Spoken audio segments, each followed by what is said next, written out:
Hello mga katigangers. First break. Bulbulong lat tamam. Walang absent ang itlog mo. Itlog ko. Itlog natin lahat. Ayan. Masetas tiraroba.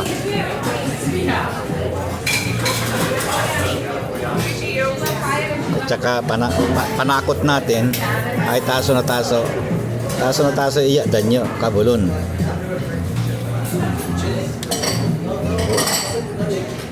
Basagan ng itlog. Walang basagan ng trip.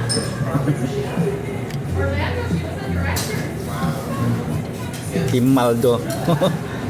Saan sa Facebook ko nakita yon.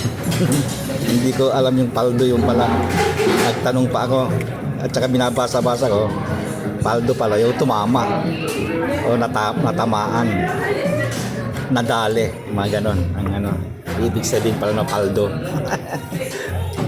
Kasi nung andun tayo wala yung ganong salita sirling yung mga sirling lang na ano no, na alam namin noon na sirling ko, mga ganon lang ngayon may mga bagong mga salita.